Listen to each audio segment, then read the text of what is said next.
Bismillahirrahmanirrahim. Assalamualaikum warahmatullahi wabarakatuh.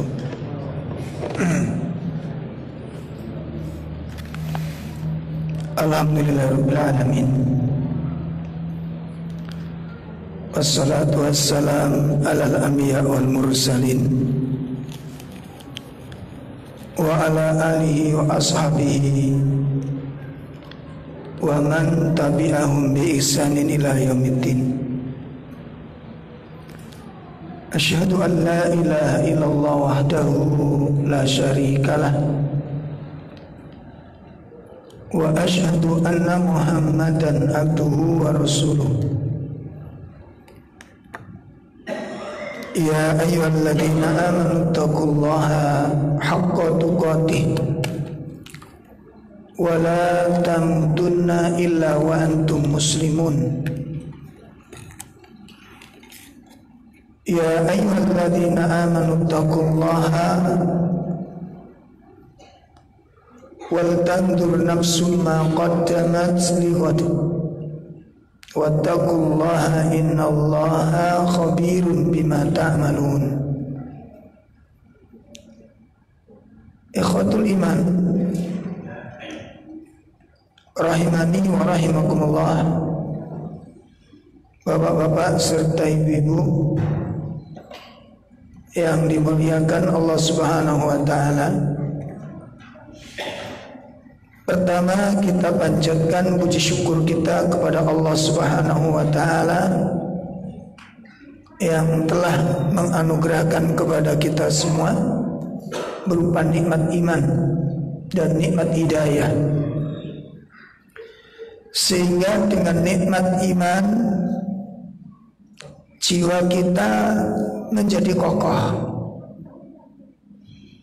Dengan nikmat iman kita memiliki kesabaran. Dengan nikmat hidayah jalan hidup kita menjadi terarah.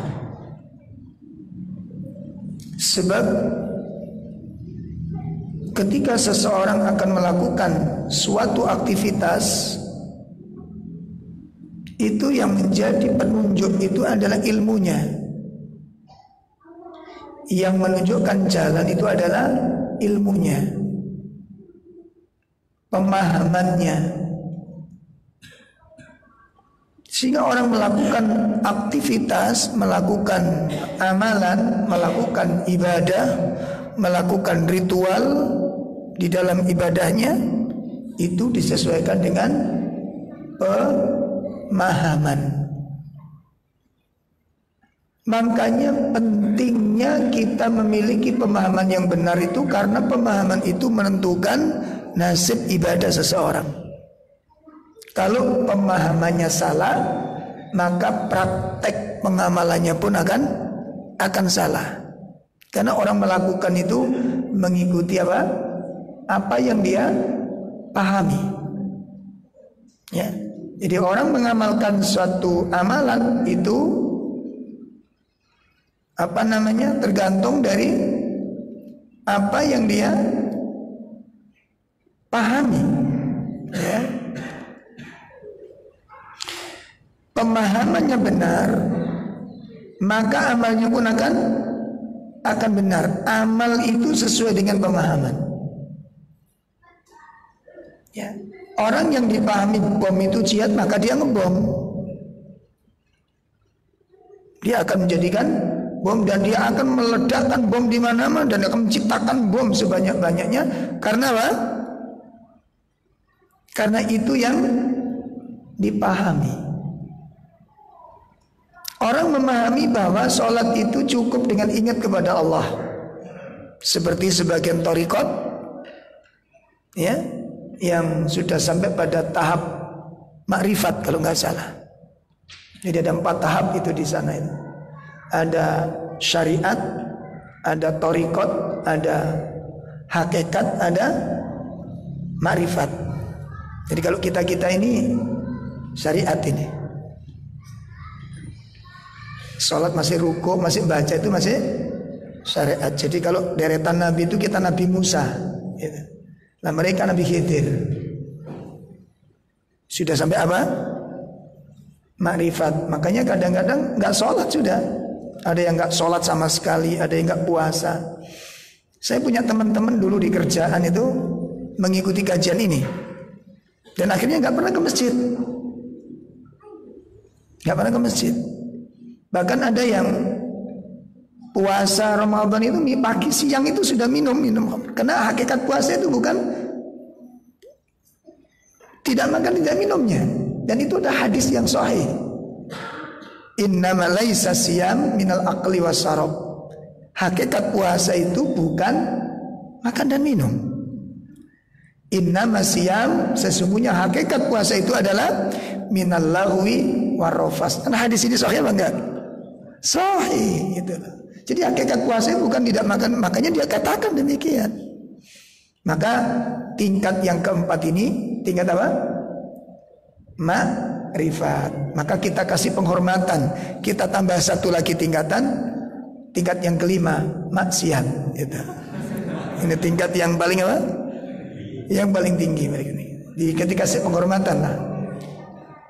Ya, lantum ini mengikuti Nabi siapa? Kok katanya ini syariatnya Nabi Khidir. Kita ini pengikutnya Nabi Muhammad, bukan pengikutnya Nabi. Lah kalau kamu mengikuti Nabi Khidir, kamu berarti bukan muslim. Ya. Dan kelasnya beda. Banyak teman-teman yang jadi korban begini ini. Dan ngajinya itu bukan pakai Quran, pakai apa ini namanya? Akal. Saya itu pernah tidak duduk itu ya. Saya dikasih jeruk ini, Pak. Jeruk itu dioncai, terus di kulitnya, terus bijinya, terus yang dimakan itu. Nah, dipisang ini saya ditanya, sing jeruk iku sing ndi ngono ya.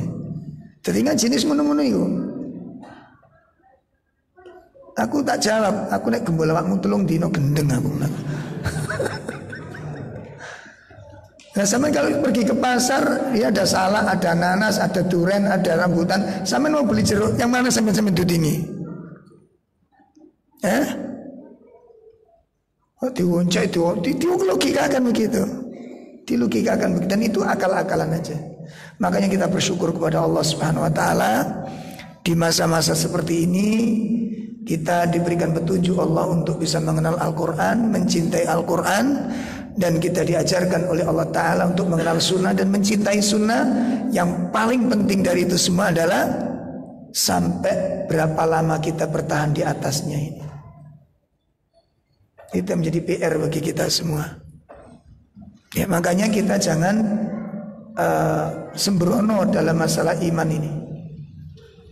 Ya, di kalangan kita itu ada sebagian yang kalau ngaji itu, kalau Ustadz Kibar ngaji, kalau Ustadz Sohir nggak ngaji itu. Ada seperti itu. Ada. Jadi kalau ada kajian Kibar baru datang. Padahal kajian Kibar ini berapa bulan sekali. Dan iman ini kayak apa nasibnya? Gimana nasibnya iman ini? Antum bisa jamin dalam jeda 1 bulan iman itu masih utuh. Ya, kita sudah pernah belum bahas masalah rahasia besar tergelincirnya orang-orang soleh menjelang kematian itu? Sudah pernah belum? Itu Masya Allah, orang-orang yang hafid Quran, hafal Taurat, hafal Asmaul Azam, ulama kibar, menjelang kematian tergelincir dan meninggal dunia dalam keadaan kufur kepada Allah Ta'ala. Itu yang hafal Quran, hafal ribuan hadis. Nah, kita Arba'in Nawawi aja gak hafal-hafal loh. Ada gak yang hafal Arba'in Nawawi? 10 aja. Ya Allah, kita kok, ya Allah, kadang-kadang kita ini sombongnya itu duluan. Apa sih jaminan kita ini? Maka iman ini berharga, ikhwah.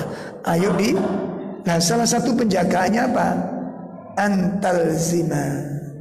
yaltazima tolabul ilm, melazimi tolabul ilm. Ya, jangan diremehkan majelis-majelis ilmu ini. Nah, ikhwatul iman rahimani wa rahimakumullah, maka Ini sebagai nasihat saya buat anak sendiri, juga buat antum sekalian, supaya tidak sembrono dalam masalah menjaga apa? Keimanan. Iman itu kalau sudah teledor ikhwah, itu Masya Allah. Nanti akhirnya apa? Orang-orang kalau udah antum rasakan aja. Kalau kita ngaji malas, maka ibadah-ibadah yang lain ikut malas. Sudah bisa dipastikan itu. Antum rasain aja. Sholat sunnah malas, qobliyah ba'diyah malas. Kenapa? Ya itu satu ma'rifat itu memang akhirnya. Itu namanya ghurur. Orang-orang yang tertipu dengan angan-angan kosong. Dan dia ketika dia merasa lebih tinggi tadi, sudah kibar tadi, milih-milih kibar-kibar ini sudah merasa posisinya itu sudah ada di atas, dan dia berada di dalam talbisul iblis yang paling mengerikan. Coba antum merasakan, kamu sudah merasa apa? Apa patokannya kita lebih utama dari yang lain? Apa standarnya? Tahajud kita lebih kuat? Atau apa? Ya ini mari kita jadikan apa namanya? Renungan, muhasabah diri, supaya kita tidak terjebak dengan perangkap-perangkap syaitan, yang kemudian kita dibangun angan-angan kosong kita. Itu yang disebut dengan al-amani. Apa? Al-amani. Apa al-amani? Angan-angan kosong. Rumangsani ku dadi wong sing mulya, rumangsani sudah tinggi, tapi amal-amalnya nggak punya, dia miskin amal dia. Ya, makanya orang yang sembrono kepada Al-Quran di rumah sudah dipastikan. Orang yang malas-malasan ngaji, jadi antum lihat, antum rasakan, sudah siapa sajalah, termasuk anak sendiri nanti.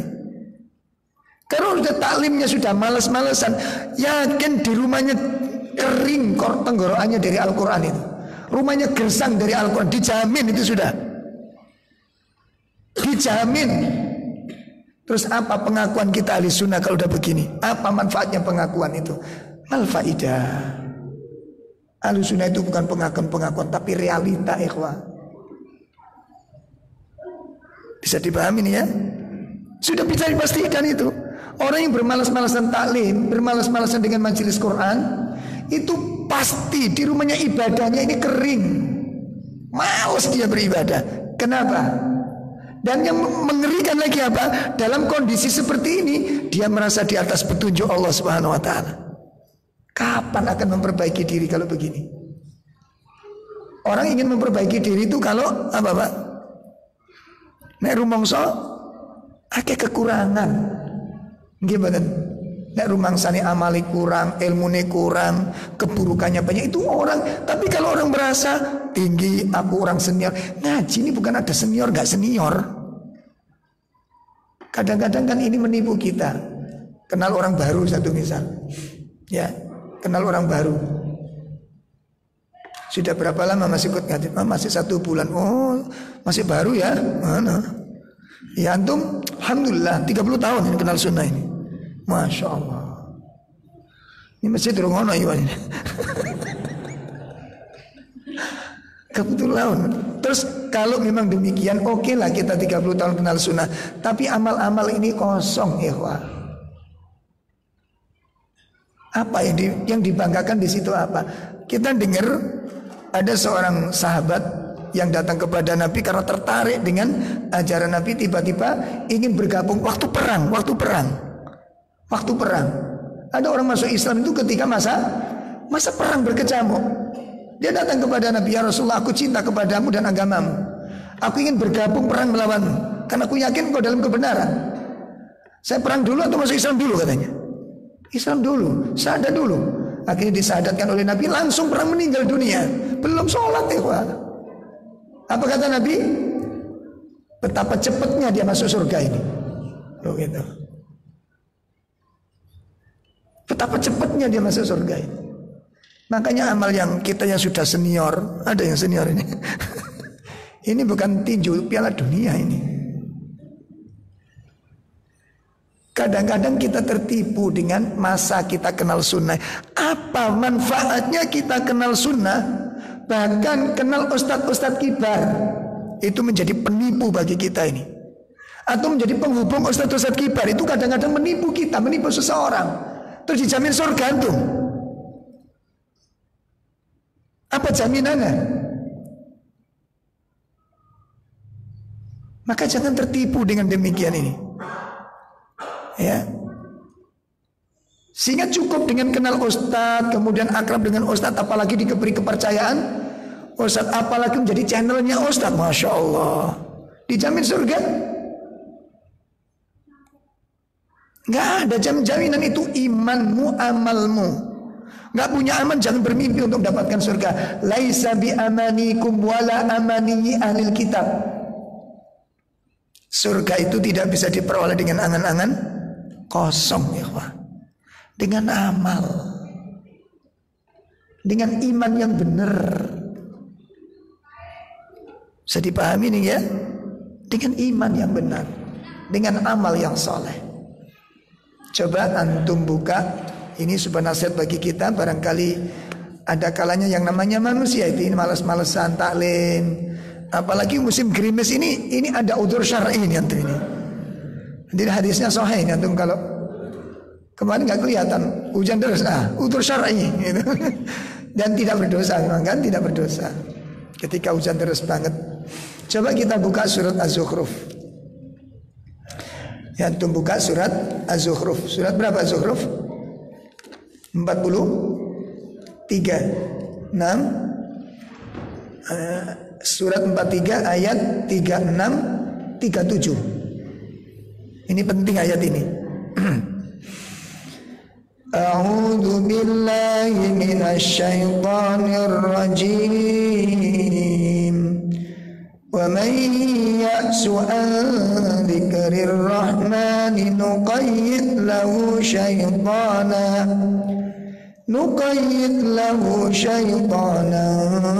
fahuwa lahu qarin wa innahum la yasuddunahum 'anis sabil wa yasabuna annahum muhtadun.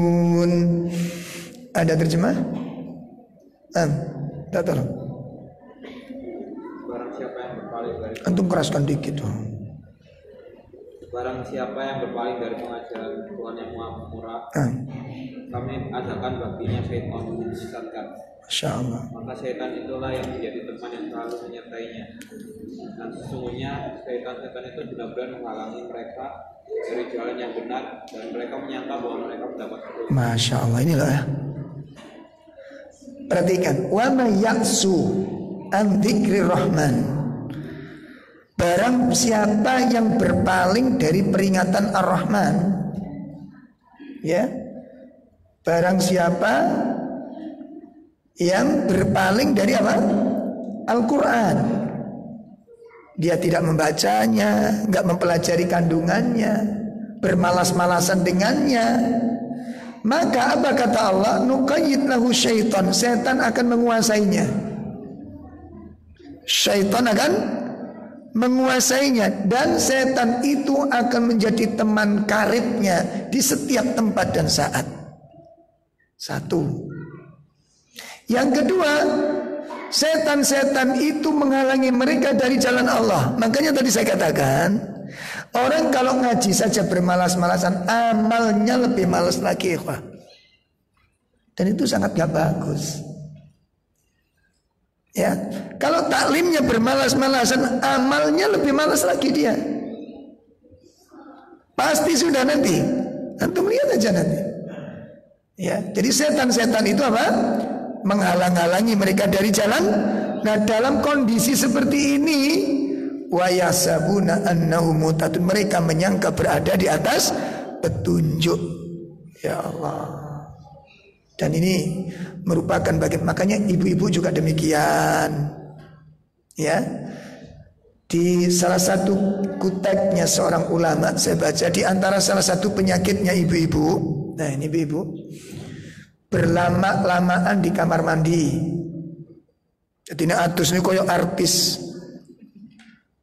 Oh, diuruti kabeh.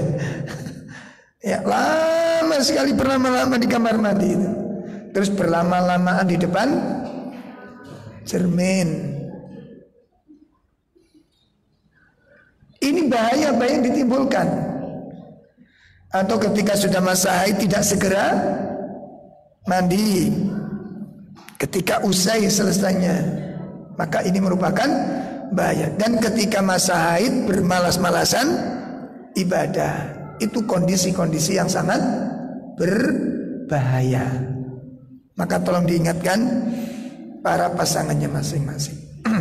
Ikhwatul iman rahimani wa rahimakumullah, ini sebagai pengantar kita, mudah-mudahan kita bisa hati-hati dan kita dijaga oleh Allah Ta'ala. Menindaklanjuti pembahasan kitab Muqawimat Adaiyah An-Najih. Kemarin kita menjelaskan tentang ahamiyatul hikmah, pentingnya sikap hikmah di dalam dakwah. Pada persoalan pertama, ya pentingnya yang pertama itu adalah bahwa Al-Quranul Karim telah menjelaskan berbagai macam sarana-sarana dakwah, dan disebutkan pada pertama kali dalam jalan itu adalah hikmah di dalam dakwah. Maka dakwah ini memiliki peran yang sangat penting di dalam dakwah. Hikmah memiliki kedudukan yang sangat urgen di dalam dakwah. Ini pentingnya dakwah yang pertama. Pentingnya hikmah yang pertama. Yang kedua,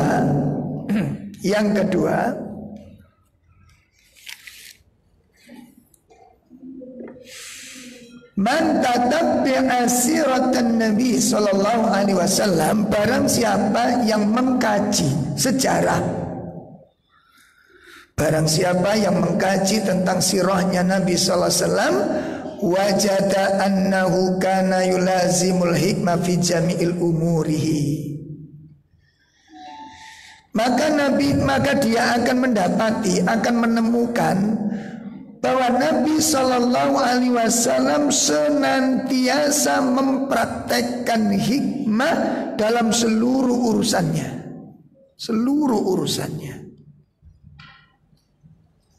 Wa khassatu fi da'wati ilallahi azza wa jal, dan secara khusus terutama ketika di dalam dakwah. Jadi Nabi itu melazimi membiasakan ya sikap hikmah itu, mempraktekkan hikmah itu di seluruh urusannya, di seluruh perkaranya. Ya, terutama di dalam dakwah kepada Allah Subhanahu wa taala ini. Fa aqbalun nas, maka dengan sikap hikmah yang dimiliki oleh Nabi, karena sifat hikmah yang diterapkan dan dipraktekkan oleh Nabi, fa'aqbalan nas wa dakhalu fi dinillahi afwajan bi fadlillahi ta'ala thumma bi fadli hadin nabihi an-nabiyil al-hakim sallallahu alaihi wa alihi wasallam alladzi mala'allahi qalbahu bil iman wal hikmah.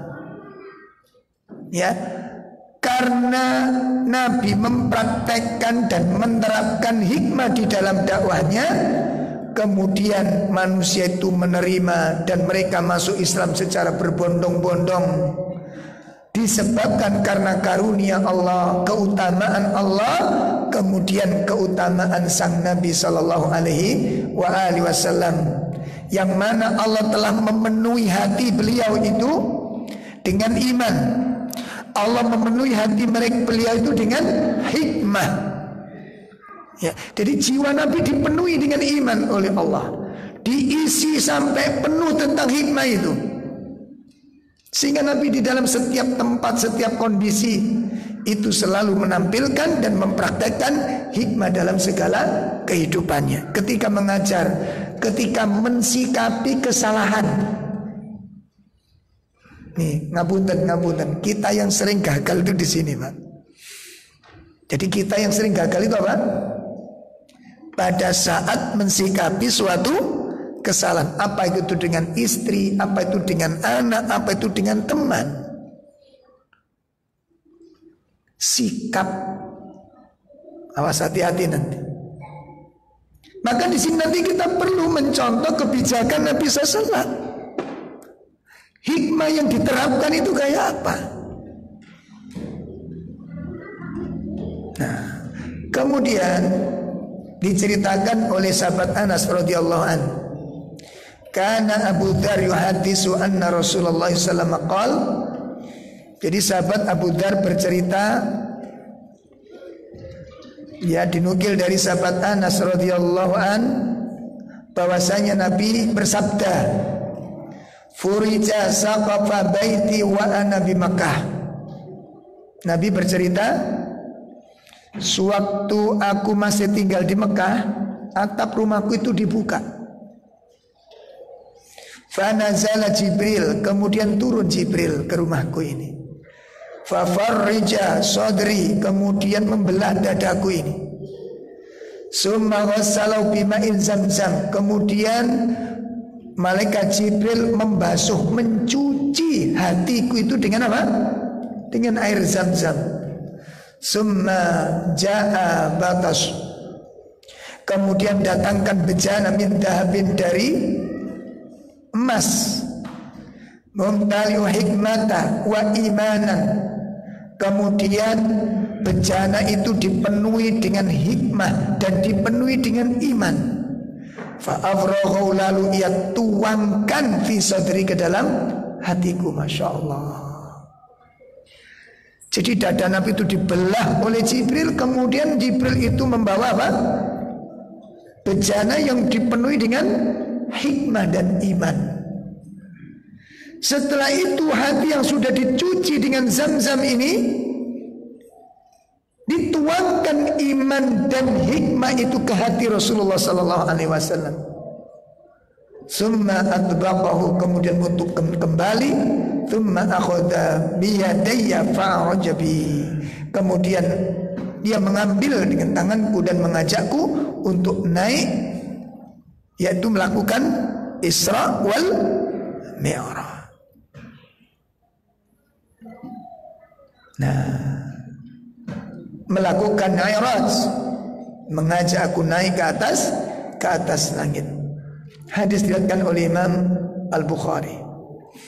Maka dengan hadis ini yusbitu, telah menetapkan annal hikmah, bahwasanya hikmah itu min a'dhamil umur, termasuk perkara yang paling agung, al-asasiyah fi minhajid dakwah, dan ini merupakan pondasi di dalam manhaj dakwah ilallahi ta'ala. Ya. Jadi hikmah itu merupakan nikmat yang paling agung, dan ini merupakan pondasi yang paling kuat di dalam dakwah ini, Pak. Maka dakwah itu apabila kehilangan hikmah, maka tidak akan berjalan yang namanya dakwah. Karena kita dakwah ini, Pak, kalau kita sudah masuk di dalam pohon dakwah, itu harus siap dengan kelapangan, kecerdasan, akal yang sehat, ketelitian, kepekaan. Itu harus berkumpul di dalam diri kita ini. Bukan cuma kita punya dalil, bukan cuma kita punya hujah, enggak, tapi kecerdasan di dalam membaca medan dakwah ini. Makanya antum lihat, tidak ada orang yang berbuat salah di depan Nabi pasti ditegakkan hujah. Betul apa enggak? Ada enggak orang berbuat salah di depan Nabi dibiarin? Ada? Enggak ada, semuanya ditegakkan hujah. Cuma yang paling menarik apa? Metode yang diterapkan Nabi antara orang yang satu dengan yang lain, itu yang menjadikan suatu hikmah ini. Ketika sahabat yang melakukan salah dan Arab Badu yang melakukan salah, sama apa enggak penanganannya? Sama apa enggak? Beda, walaupun kesalahan itu sangat besar. Sangat besar. Coba nanti kalau bisa antum pas ada taklim, mungkin kajian besar tablik akbar, terus ada orang umum ikut ngaji,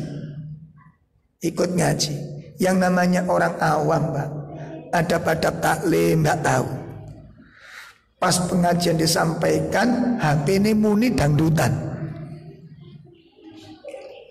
Ada di samping antum, kira-kira sikap antum bagaimana? Terus diterima lagi teleponnya ini, Masya Allah. Ya ngomong dia di tengah-tengah itu. Kira-kira gimana? Hah?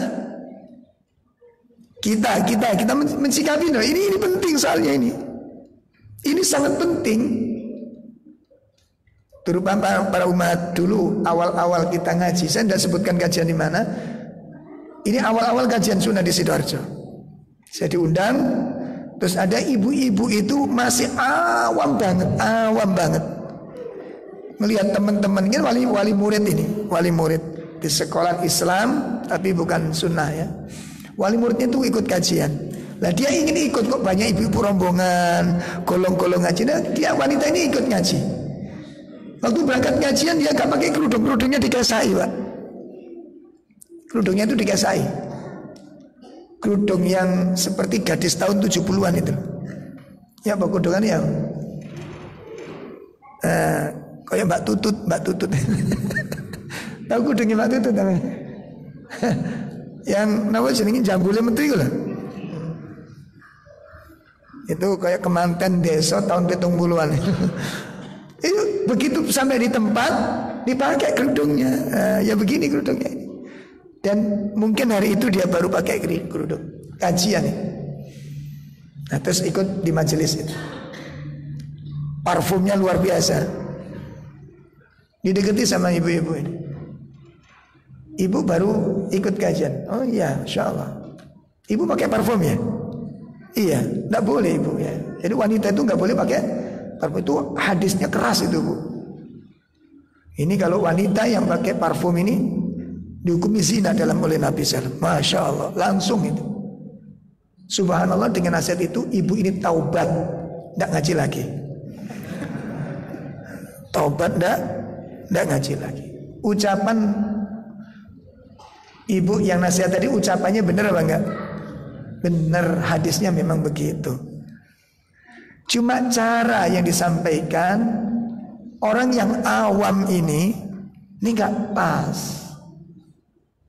Itu loh. Ini bukan motivasi ini. Ini orang punya semangat, semangatnya kemudian apa? Ditutup gitu loh. Jadi imani lagi tutup sisan gitu. Akhirnya mati. Ya Allah, jangan begitu. Ini yang saya katakan tadi itu, ini membutuhkan apa? Hikmah. Oleh karena itu hikmah itu merupakan nikmat yang paling luar biasa, dan itu merupakan nikmat yang Allah berikan kepada para nabi.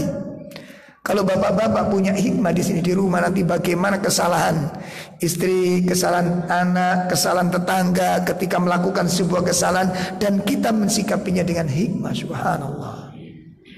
Allah sebutkan di dalam surat Al-Baqarah, ya, surat 2 ayat 269.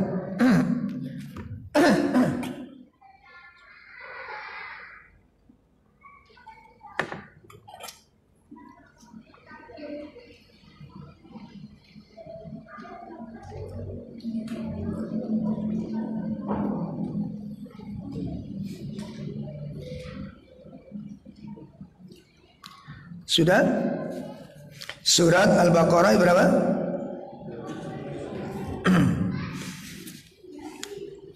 Surat Al-Baqarah ayat 269. Di ayat yang terakhir, di kalimat yang terakhir,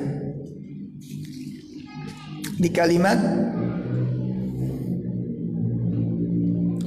pertengahan ya, Allah Subhanahu wa taala menyatakan yu'til hikmata man yasha wa man yu'tal hikmah faqad utiya khairan katsira. Ya, Allah Subhanahu wa taala memberikan hikmah itu kepada siapa saja yang Allah kehendaki. Hikmah ini gak main-main ini, di atas ilmu ini. Orang punya ilmu belum tentu mendapatkan hikmah, dan hikmah itu diperoleh melalui ilmu.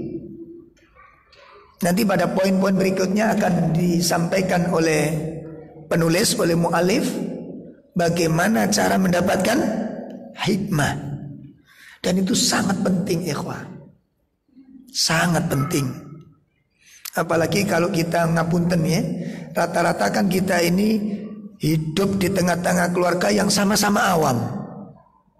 Betul apa ini? Hah?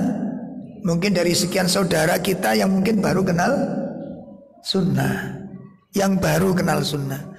Mungkin dari saudara kandung, kakak, adik, keluarga, saudara ipar. Dan nanti ketika kita kumpul, ketika ada acara-acara keluarga, itu dibutuhkan hikmah di sana. Ya, makanya Allah mengatakan wa may yu'tal hikmata faqad utiya khairan katsiran. Barang siapa yang diberikan hikmah oleh Allah Subhanahu wa taala, maka sungguh telah dia diberikan kebaikan yang sangat banyak. Ini merupakan anugerah yang sangat luar biasa daripada nikmat-nikmat Allah yang diberikan kepada manusia. Kemudian yang ketiga, termasuk pentingnya hikmah. Kenapa hikmah itu penting? Sebagian manusia menyangka wa minan nasi may yadhunnu, ada orang yang menyangka au ya'taqidu atau meyakini, ya, annal hikmah, bahwasanya yang namanya hikmah taqtasiru alal kalamil layyin warifqi wal af wal hilm wa fahasiba wa hadha nuqsin wa qusuri zahir li mafhumil hikmah. Jadi ada sebagian orang yang menyangka dan meyakini bahwasanya hikmah itu terbatas kepada perkataan yang lembut. Nah, ya, perkataan yang apa? Yang lembut, warifki, perkataan, ucapan dan sikap yang lunak. Walaf, selalu memaafkan. Nah, jadi kalau ada orang melakukan salah harus dimaafkan semua, padahal enggak. Ada kalanya orang berbuat salah itu enggak boleh dimaafkan. Bisa dipahami nih? Bahkan boleh didoakan jelek. Ini kan rotok ngeri nanya nih. Ya. Kalau ada ustadz, jadi ada orang melakukan salah nggak mesti didoakan kebaikan, boleh didoakan kejelekan. Orang mesti kaget, Rasul nggak begitu pak, ngono. Kondisi ketika Nabi dilempari batu kan ngeri, tapi Nabi tidak mendoakan azab. Tapi ketika ada orang makan dengan tangan kiri, lalu diingatkan oleh Nabi, dan dia menolak dengan kesombongan, didoakan baik atau jelek oleh Nabi? Dalam akan jelek ya, bukan? Didoakan jelek oleh Nabi. Kenapa? Disebutkan oleh Salim Ibn Al-Hilal di dalam kitab Bahjatun Nadhirin bahwa dibolehkan mendoakan jelek kepada orang-orang yang menolak kebenaran dengan kesombongan. Boleh didoakan jelek. Nek ketok dibolehkan doa jelek ini suweneng awak dhewe ini. Gak sabar doa ini. Kadang-kadang menghadapi orang-orang yang merintangi dakwah niki butuh napa niki jenenge? Kudu ditegesi didik. Sampai ada teman-teman di salah satu kajian itu, Ustaz, nanti kalau ada yang ngerecoki ngaji izinkan Ustaz, sekali aja tawuran Ustaz katanya. Antum ini gatel sudah, ini sudah. Kita kok sawangane mereka itu kaya duwe kekuatan dewa ya. Tunjukkan Ustaz, sekali aja izinkan. Sekali diizinkan, belakangnya enggak kena dibendung nek. Makanya ulama-ulama kenapa sangat hati-hati. Fitnah itu kalau sekali dibuka enggak bisa ditutup kembali. Enggak bisa ditutup kembali. Makanya kenapa ulama-ulama mewanti-wanti kita seperti demo pemberontakan ini di hati. Kenapa sekali dibuka tidak bisa ditutup kembali. Antum lihat kisahnya Utsman bin Affan radhiyallahu anhu. Sampai sekarang nggak bisa ditutup kan? Fitnah, dendam terus bertumpang tindih itu. Nggak ada ujung selesai. Dan itu korban dari fitnah ini. Jelas ya? Jadi yang namanya hikmah itu tidak hanya terbatas apa tadi? Perkataan yang lembut, lunak, memaafkan, santun. Maka fahasibu, keyakinan semacam ini nuqsin, itu sangat kurang. Wa qusuri dhahiril mafhum al-hikmah, dan ini menunjukkan tentang sedikitnya memahami tentang hikmah. Jadi hikmah itu luas maknanya, Pak. Bisa keras nanti. Bahkan perang itu bagian daripada apa? Hikmah. Seperti gini. Ajari anakmu sholat ketika umur berapa? 7 tahun. Ketika 10 tahun pukul. Cuma ya jangan sampai pukulan sekali pukul nazak gitu ya. Pukulan yang mendidik itu bagian daripada hikmah. Ya, boleh dipukul. Istri boleh dipukul apa enggak? Boleh, tapi kapan? Melalui tahapan-tahapan. Melalui proses. Tidak setiap kesalahan kemudian diterapkan hukuman pemukulan. Ikhwatul iman rahimani wa rahimakumullah, ini poin yang ketiga, dan nanti akan kita rinci tentang bentuk-bentuk hikmah itu kayak apa. Jadi kadangkala hikmah itu berupa kelembutan, kadangkala santun, memaafkan dan jelas. Tapi kadangkala nanti dengan sikap yang keras, seperti menolak orang-orang yang menyelewengkan ayat-ayat Al-Quran dan menyelewengkan hadis-hadis sunnah. Ketegasan itu dibutuhkan nanti di sana. Maka insya Allah nanti akan ke depan kita akan bahas praktek di dalam realita, mempraktekkan tentang tuntutan-tuntutan hikmah. Jadi hikmah itu maknanya kayak apa nanti. Insya Allah nanti akan kita lanjutkan pada pertemuan-pertemuan yang akan datang. Wal afu minkum. Karena nanti setelah sholat isya saya ada taklim, jadi saya tidak bisa melanjutkan setelah adzan. Nanti kita langsung sholat isya ya. Kurang lebih mohon maaf yang sebesar-besarnya. Sallallahu ala nabiyina Muhammad, subhanakallahumma bihamdika, asyhadu an la ilaha illa anta, astaghfiruka wa atubu ilaik. Assalamualaikum warahmatullahi